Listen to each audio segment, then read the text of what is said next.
आचार्य चाणक्य रचित चाणक्य नीतिर अनुसरण जदि आपण जीवन में करेंगे तेबे जीवन में सफलता हासिल निश्चय करेंगे। एथिरे कौनसी संदेह नहीं। वर्तमान समय रे बंचिबाकु हेले बा सफल हेबाकु हेले चाणक्य नीति को अनुसरण करने बहुत जरूरी अटे। लोभ ठारू बड़ दुर्गुण कौन हो पारे, किंतु निंदा ठारू बड़ पाप कौन होता है। जी सत्यर चली थांदी तांकु तपर आवश्यकता कौन, जार हृदय शुद्ध अटे तांकु तीर्थयात्रा करिवार आवश्यकता कौन। जदि स्वभाव भल थाए तो आउ केउं गुणर आवश्यकता अछि। जदि कीर्ति अछि तो अलंकार आवश्यकता कौन। जदि व्यवहार ज्ञान अटे तो दौलतर आवश्यकता कौन। और जदि अपमान होता है तो ताहा मृत्यु ठारू भयंकर आउ कौन हो पारे। जेबे व्यक्ति ठारे शक्ति रुहे नहीं से साधु हो जाए। जहाँ पाखरे धन संपत्ति न थाए से ब्रह्मचारी हो जाती। रोगी भगवान का भक्त हो जाए। जेबे स्त्री बुढ़ी हो जाए तो स्वामी प्रति समर्पित हो जाए। जो स्त्री निज स्वामीर आज्ञा बिना व्रत रखि थाए और उपवास करिथाए से तार आयु कम करिथाए और निजे नरक को जाइथाए। स्त्री दान दे उपवास रखी और पवित्र जलर पान करी पवित्र हो पारे नहीं। से स्वामीर चरण को धोई से जल को पान करने द्वारा शुद्ध होता है। हाथर शोभा गहनारे नुहे दान देवारे होता है। चंदनर लेप लगाइले नुहे जल गाधेवा द्वारा ही निर्मलता आसी थाए। जड़े व्यक्ति भोजन खाइबारे नुहे सम्मान देवारे संतुष्ट होता है। मुक्ति निजको सजेबारे होई न थाए, आध्यात्मिक ज्ञान को जागृत करिबारे होता है। जार सबु जीव प्रति परोपकार भावना अच्छी से सबु संकट को पराजित कर दे थाए और तांको सबु क्षेत्र में सबु प्रकार संपूर्णता प्राप्त होता है। जी मैला कपड़ा पिंधि थांती, जहाँकर दांत सफा नहीं, जी बहुत खाई थांती, जी कटु शब्द कही थांती, जी सूर्योदय पर उठी थांती, तांकर केते भी बड़ व्यक्तित्व थाउना कहीं से लक्ष्मी को कृपा पाइबारु वंचित होई थांती। जो व्यक्ति धन संपत्ति हराई थांती तांको मित्र पत्नी चाकर और संबंधी माने तांको छाड़ी चली जाती। आ जेबे से धन संपत्ति पुणी थरे हासिल करिथांती तो समस्ते फेरी आसी थांती। एथिपाई धन संपत्ति ही सबुठारु बड़ बंधु होता है। पापरे अर्जित धन 10 वर्ष पर्यंत रही पारे, किंतु 11 वर्ष रे ताहा लुप्त हो जाए, ताहा पुणी सुध समेत।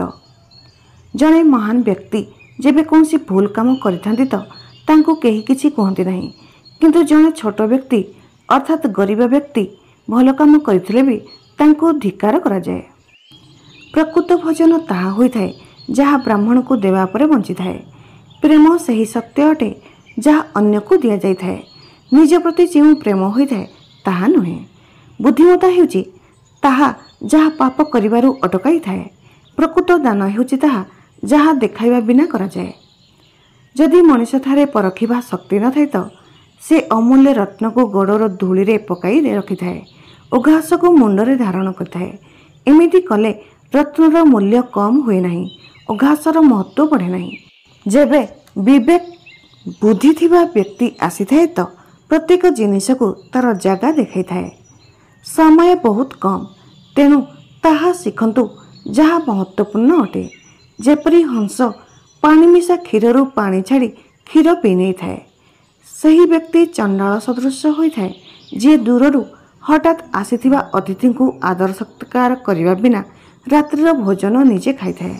सही लोक धन्य होइथांती जो माने संसार समुद्र को पार करिया पई जड़े निष्ठावान ब्राह्मणकर शरण नहीं थांती। तांको शरणागति नौकार काम करिथाए। से माने एमिति साधारण यात्री परि होई न थांती जे एमिति सामान्य जहाज उपरे बसी थांती जहार बुड़ीबार विपद थाए। जो महुमाछी पद्मर कौलिया पाखुड़ारे बसी मिठा महु पान करिथाए से एबे एक सामान्य फूल उपरे डंक मारी थाए, काहेकि ना से एमिति देश को आसी जाइछि जेउठी पद्म ही नहीं, ताको सामान्य फूलर पराग ही भल लगी थाए। दुनिया को बांधिया पाई एमिति अनेक उपाय अछि जेउथिरे व्यक्ति को प्रभाव रे अणा जाई परिबो और नियंत्रित करा जाई परिबो। सबुठारु मजबूत बंधन प्रेमर होइथाए। एहार उदाहरण सही महुमाछी अटे ଯିଏ କାଠକୁ କଣା କରିପାରେ କିନ୍ତୁ ଫୁଲର ପାଖୁଡ଼ାକୁ କଣା କରିବାକୁ ପସନ୍ଦ କରେ ନାହିଁ। ହୁଏତ ସେଥିପାଇଁ ତାର ଜୀବନ ଚାଲିଯାଉ ପଛେ। ଚନ୍ଦନ କାଠକୁ ଯେତେ ଛୋଟ ଛୋଟ କରି କାଟିଲେ ବି ତାର ମହକ ଛାଡ଼େ ନାହିଁ। ହାତୀ ବୁଢ଼ା ହୋଇଗଲେ ବି ତାର ଚପଳାମି ଛାଡ଼େ ନାହିଁ। ଆଖକୁ ଯେତେ ଚିପୁଡ଼ିଲେ ବି ନିଜ ମିଠାପଣ ଛାଡ଼େ ନାହିଁ। ସେହିପରି ଉଚ୍ଚ କୂଳରେ ଜନ୍ମ ହୋଇଥିବା ବ୍ୟକ୍ତି ନିଜ ଉତ୍ତମ ଗୁଣକୁ ଛାଡ଼େ ନାହିଁ। ତାଙ୍କୁ ଯେତେ ଦରିଦ୍ରତାର ପୀଡ଼ା ସହିବାକୁ ପଡ଼ୁନା କାହିଁକି। ଦୀପ ଅନ୍ଧାରର ଭକ୍ଷଣ କରିଥାଏ, ଏଥିପାଇଁ କଳା ଧୂଆଁ ବାହାରିଥାଏ। ଏହିପରି ଆମେ ଯେଉଁ ପ୍ରକାର ଅନ୍ନ ଖାଇଥାନ୍ତି ଅର୍ଥାତ୍ ସ୍ୱାତିକ, ରାଜସିକ, ତାମସିକ, ସେହି ପ୍ରକାର ବିଚାର ଆମଠାରୁ ଉତ୍ପନ୍ନ ହୋଇଥାଏ। ବିଦ୍ୱାନ ପୁରୁଷ ନିଜ ସମ୍ପତ୍ତି କେବଳ ଉଚିତ ପାତ୍ର ହିଁ ଦେଇଥାନ୍ତି, ଆଉ ଅନ୍ୟ କାହାକୁ ଦିଅନ୍ତି ନାହିଁ। କାହିଁକି ନା ସମୁଦ୍ର ଯେଉଁ ଜଳ ବାଦଲକୁ ଦେଇଥାଏ ସେହି ଜଳ ବହୁତ ମିଠା ହୋଇଥାଏ। ବାଦଲ ବର୍ଷା କରାଇ ସେହି ଜଳକୁ ପୃଥିବୀର ସବୁ ଚଳ ଅଚଳ ଜୀବମାନଙ୍କୁ ଦେଇଥାଏ ଓ ପୁଣି ତାକୁ ସମୁଦ୍ରକୁ ଫେରାଇ ଦେଇଥାଏ। ବ୍ୟକ୍ତି କେତେବେଳେ ଚଣ୍ଡାଳ ହୋଇଥାଏ। ଶରୀରରେ ତେଲ ମାଲିସ କରିବା ପରେ, ଶ୍ମଶାନରେ ଚିତାର ଧୂଆଁ ବାଜିବା ପରେ, ସମ୍ଭୋଗ କରିବା ପରେ, ଦାଢ଼ି ଚୁଟି କାଟିବା ପରେ ଯଦି ଜ୍ଞାନକୁ ଉପଯୋଗରେ ଅଣାଯାଏ ନାହିଁ ତ ତାହା ହଜିଯାଏ।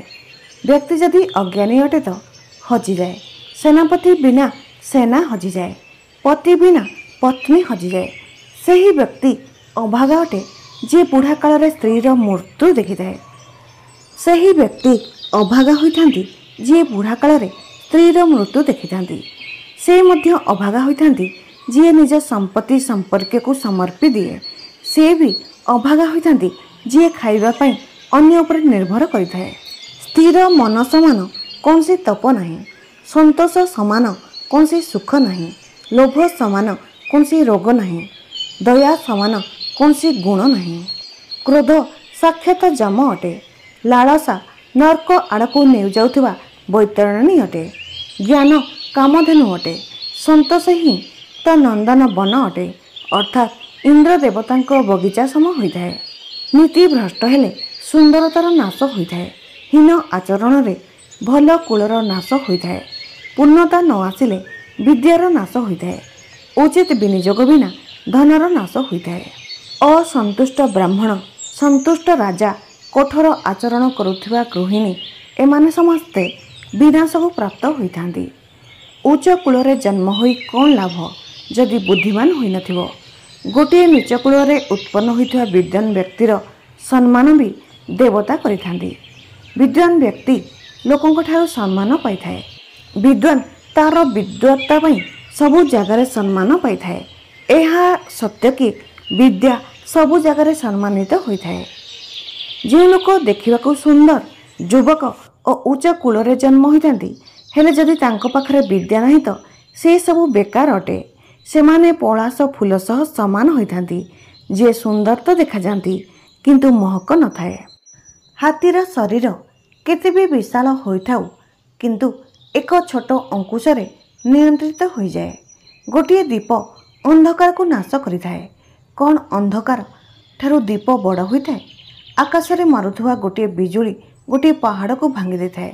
ତେବେ କ'ଣ ବିଜୁଳି ପାହାଡ଼ ପରି ବିଶାଳ ଅଟେ? ନୁହେଁ ନା। ସେ ବଡ଼ ହୋଇଥାଏ ଯାହାର ଶକ୍ତି ବିସ୍ତାର କରିଯାଏ। ଏଥିରେ କୌଣସି ଫରକ ପଡ଼େ ନାହିଁ କି ଆକାର କେତେ ବଡ଼ କି କେତେ ଛୋଟ। ଜଣେ ବିଦ୍ୟାର୍ଥୀଙ୍କୁ ପୂର୍ଣ୍ଣ ରୂପରେ ଏହି କଥାଗୁଡ଼ିକର ତ୍ୟାଗ କରିଦେବା ଉଚିତ। କାମ, କ୍ରୋଧ, ଲୋଭ, ସ୍ୱାଦିଷ୍ଟ ଭୋଜନର ଆଶା, ଶରୀରର ଶୃଙ୍ଗାର, ଅତ୍ୟଧିକ ଜିଜ୍ଞାସା, ଅଧିକ ନିଦ୍ରା, ଶରୀର ନିର୍ବାହ ପାଇଁ ଅତ୍ୟଧିକ ଚେଷ୍ଟା। ଯେଉଁ ଲୋକମାନେ ଅନ୍ୟର କାମରେ ବିଘ୍ନ କରନ୍ତି, ଯିଏ ଗର୍ବୀ, ସ୍ୱାର୍ଥୀ ଓ ଧୋକେବାଜ ଅଟନ୍ତି, ଅନ୍ୟକୁ ଘୃଣା କରନ୍ତି ଓ କହିବା ସମୟରେ ମୁହଁରେ ମିଠାପଣ ଓ ହୃଦୟରେ କ୍ରୂରତା ରଖିଥାନ୍ତି, ସେ ବିଲେଇ ସମାନ ହୋଇଥାନ୍ତି। ଏହି କଥାଗୁଡ଼ିକ ମାଆର ଗର୍ଭରେ ନିଶ୍ଚିତ ହୋଇଯାଏ। ଯଥା ବ୍ୟକ୍ତି କେତେ ବର୍ଷ ବଞ୍ଚିବ, ଦ୍ୱିତୀୟ ସେ କେଉଁ ପ୍ରକାର କାମ କରିବ, ତୃତୀୟ ତାଙ୍କ ପାଖରେ କେତେ ସମ୍ପତ୍ତି ହେବ, ଚତୁର୍ଥ ତାଙ୍କ ମୃତ୍ୟୁ କେବେ ହେବ। ବ୍ୟକ୍ତିକୁ ଏହି କଥାଗୁଡ଼ିକ ବିନା ଅଗ୍ନିରେ ଜଳିଥାଏ। ପ୍ରଥମ, ଗୋଟିଏ ଛୋଟ ଗାଁରେ ରହିବା ଯେଉଁଠାରେ ସୁବିଧା ନାହିଁ। ଦ୍ୱିତୀୟ, ଏମିତି ଏକ ବ୍ୟକ୍ତିଠାରେ ଚାକିରି କରିବା ଯିଏ ନିଚ କୂଳରେ ଜନ୍ମ ହୋଇଛି। ତୃତୀୟ, ସ୍ୱାସ୍ଥ୍ୟ ହାନିକାରକ ଭୋଜନ କରିବା। चतुर्थ, ଯାହାର ସ୍ତ୍ରୀ ସବୁବେଳେ କ୍ରୋଧିତ ରହିଥାଏ। ପଞ୍ଚମ, ଯାହାର ମୂର୍ଖ ପୁତ୍ର ଅଛି। ଯେଉଁ ଆଧ୍ୟାତ୍ମିକ ଶିକ୍ଷାର ଆଚରଣ କରାଯାଏ ନାହିଁ ତାହା ବିଷ ହୋଇଥାଏ। ଯାହାର ପେଟ ଖରାପ ଅଛି ତାଙ୍କ ପାଇଁ ଭୋଜନ ବିଷ ତୁଲ୍ୟ ହୋଇଥାଏ। ନିର୍ଦ୍ଧନ ବ୍ୟକ୍ତି ପାଇଁ ଲୋକଙ୍କର କୌଣସି ସାମାଜିକ ବା ବ୍ୟକ୍ତିଗତ କାର୍ଯ୍ୟକ୍ରମରେ ଏକାଠି ହେବା ବିଷ ତୁଲ୍ୟ ହୋଇଥାଏ। ଯେଉଁ ବ୍ୟକ୍ତି ପାଖରେ ଧର୍ମ ଓ ଦୟା ନାହିଁ ତାଙ୍କଠାରୁ ଦୂରେଇ ଯାଆନ୍ତୁ। ଯେଉଁ ଗୁରୁ ପାଖରେ ଆଧ୍ୟାତ୍ମିକ ଗୁରୁଜ୍ଞାନ ନାହିଁ ତାଙ୍କଠାରୁ ଦୂରେଇ ଯାଆନ୍ତୁ। ଯେଉଁ ସ୍ତ୍ରୀର ମୁଖରେ ସବୁବେଳେ ଘୃଣା ଥାଏ ତାଙ୍କୁ ଦୂରେଇ ଦିଅନ୍ତୁ। ଯେଉଁ ସମ୍ପର୍କୀୟମାନଙ୍କ ପାଖରେ ପ୍ରେମ ନାହିଁ ତାଙ୍କଠାରୁ ଦୂରେଇ ଯାଆନ୍ତୁ। ଏହି କଥାଗୁଡ଼ିକୁ ଧ୍ୟାନ ଦେଇ ଶୁଣନ୍ତୁ। ଉଚିତ ସମୟ, ଉଚିତ ମିତ୍ର, ଉଚିତ ଠିକଣା। ଟଙ୍କା ରୋଜଗାର କରିବା ପାଇଁ ଉଚିତ ସାଧନ। ଟଙ୍କା ଖର୍ଚ୍ଚ କରିବାର ଉଚିତ ଉପାୟ ହେଉଛି ଆପଣଙ୍କର ଉର୍ଜାର ସ୍ରୋତ ଅଟେ। ଫୁଲର ସୁଗନ୍ଧ କେବଳ ବାୟୁର ଦିଗରେ ବ୍ୟାପିଥାଏ, କିନ୍ତୁ ଜଣେ ଭଲ ବ୍ୟକ୍ତିର ଭଲ ଗୁଣ ସବୁ ଦିଗରେ ବ୍ୟାପିଥାଏ। ଆମକୁ ଅତୀତ ବିଷୟରେ ଭାବି ପଶ୍ଚାତାପ କରିବା ଉଚିତ ନୁହେଁ, ନା ଭବିଷ୍ୟତ ବିଷୟରେ ଚିନ୍ତିତ ହେବା ଆବଶ୍ୟକ। ବିବେକବାନ ବ୍ୟକ୍ତି ସବୁବେଳେ ବର୍ତ୍ତମାନରେ ବଞ୍ଚିଥାନ୍ତି। କେଉଁ ସମୟରେ ନିଜ ଲଜ୍ଜାକୁ ସମ୍ପୂର୍ଣ୍ଣ ଛାଡ଼ିଦେବା ଉଚିତ? ପ୍ରଥମ, ଜୀବନରେ କିଛି ଶିଖିବା ସମୟରେ। ଦ୍ୱିତୀୟ, ବ୍ୟବସାୟ କରିବା ସମୟରେ। ତୃତୀୟ, ଭୋଜନ କରିବା ସମୟରେ।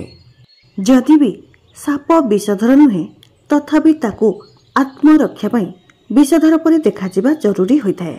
ସେହିପରି ବ୍ୟକ୍ତି ଯେତେ ସରଳ ବି ହୋଇଥାନ୍ତୁ ନା କାହିଁକି ତାଙ୍କୁ ସବୁବେଳେ ସାମ୍ନାରେ କଠୋର ଦେଖାଯିବା ଜରୁରୀ ହୋଇଥାଏ। ଖରାପ ସାଙ୍ଗ, ଖରାପ ସ୍ତ୍ରୀ ଓ ଖରାପ ଶିଷ୍ୟ ସହ ରହିବା ଅପେକ୍ଷା ଏକୁଟିଆ ରହିବା ଭଲ ହୋଇଥାଏ। କାରଣ ଏମାନେ ଆମ ଜୀବନକୁ ଆଲୋକିତ କରନ୍ତି ନାହିଁ, ବରଂ ଆମ ଜୀବନକୁ ବର୍ବାଦ କରିଦିଅନ୍ତି। ଖରାପ ଲୋକଙ୍କ ମିଠା କଥାକୁ କେବେ ବି ଭରସା କରନ୍ତୁ ନାହିଁ, କାହିଁକି ନା ସେମାନେ ତାଙ୍କ ମୂଳ ସ୍ୱଭାବକୁ କେବେ ଭୁଲନ୍ତି ନାହିଁ। ଯେମିତିକି ବାଘ ହିଂସା କରିବା କେବେ ଛାଡ଼ି ନଥାଏ। ଜଣେ ରାଜାର ଶକ୍ତି ତାହାର ଶକ୍ତିଶାଳୀ ବାହୁରେ ଥାଏ। ବ୍ରାହ୍ମଣର ଶକ୍ତି ତାହାର ଆଧ୍ୟାତ୍ମିକ ଜ୍ଞାନରେ ଥାଏ। ଜଣେ ସ୍ତ୍ରୀର ଶକ୍ତି ତାହାର ସୁନ୍ଦରତା, ଯୌବନ ଓ ମଧୁର ବାଣୀରେ ହୋଇଥାଏ। ନିଆଁକୁ ମୁଣ୍ଡରେ ରଖିଲେ ବି ଜଳାଇଥାଏ। ଅର୍ଥାତ୍ ଦୁଷ୍ଟ ବ୍ୟକ୍ତିର କେତେ ବି ସମ୍ମାନ କରନ୍ତୁ ସେ ସବୁବେଳେ ଦୁଃଖ ହିଁ ଦେଇଥାଏ। ଏହା ଭାବନ୍ତୁ ନାହିଁ କି ପ୍ରେମ ଓ ମୋହ ଗୋଟିଏ ଜିନିଷ, ଦୁଇଟି ଯାକ ପରସ୍ପର ଶତ୍ରୁ ହୋଇଥାନ୍ତି। ଏହା ମୋହ ହିଁ ଅଟେ ଯେ ପ୍ରେମକୁ ନଷ୍ଟ କରିଦେଇଥାଏ। ଜଙ୍ଗଲର ନିଆଁ ଚନ୍ଦନ କାଠକୁ ବି ଜଳାଇ ଦେଇଥାଏ। ଅର୍ଥାତ୍ ଦୁଷ୍ଟ ବ୍ୟକ୍ତି କାହାର ବି ଅହିତ କରିପାରେ। ସିଂହ ଭୋକିଲା ହେଲେ ବି ଘାସ ଖାଏ ନାହିଁ। ଅଳସୁଆ ବ୍ୟକ୍ତିର ନା ବର୍ତ୍ତମାନ ହୋଇଥାଏ ନା ଭବିଷ୍ୟତ ହୋଇଥାଏ। ଯଦି ଶତ୍ରୁଠାରେ ବି ଭଲ ଗୁଣ ଅଛି ତ ସେହି ଗୁଣକୁ ଆପଣେଇ ନେବା ଉଚିତ। ଅହଙ୍କାର ତାଙ୍କୁ ହୋଇଥାଏ ଯାହାଙ୍କୁ ବିନା ପରିଶ୍ରମରେ ସବୁକିଛି ମିଳିଯାଇଥାଏ। ପରିଶ୍ରମରେ ସୁଖ ପ୍ରାପ୍ତ କରିଥିବା ବ୍ୟକ୍ତି ଅନ୍ୟର ପରିଶ୍ରମକୁ ମଧ୍ୟ ସମ୍ମାନ କରିଥାନ୍ତି। ଖୁସି ରହିବାର ଉଦ୍ଦେଶ୍ୟ ଏହା ନୁହେଁ କି ସବୁକିଛି ଠିକ୍ ଅଛି, ବରଂ ଏହାର ଉଦ୍ଦେଶ୍ୟ ଏହା କି ନିଜ ଦୁଃଖ ଉପରେ ବି ଜୀବନ ବଞ୍ଚିବା ଶିଖିଯିବା। ଭୋକିଲା ପେଟ, ଖାଲି ପକେଟ ଓ ମିଛ ପ୍ରେମ ମଣିଷର ଜୀବନରେ ବହୁତ କିଛି ଶିଖାଇ ଦେଇଥାଏ। ଆଶା କରେ ଭିଡ଼ିଓଟି ଆପଣଙ୍କୁ ନିଶ୍ଚିତ ଭଲ ଲାଗିଥିବ। ଭିଡ଼ିଓଟିକୁ ଲାଇକ୍ ଆଣ୍ଡ ସବସ୍କ୍ରାଇବ୍ କରିବାକୁ ଜମାରୁ ଭୁଲନ୍ତୁ ନାହିଁ।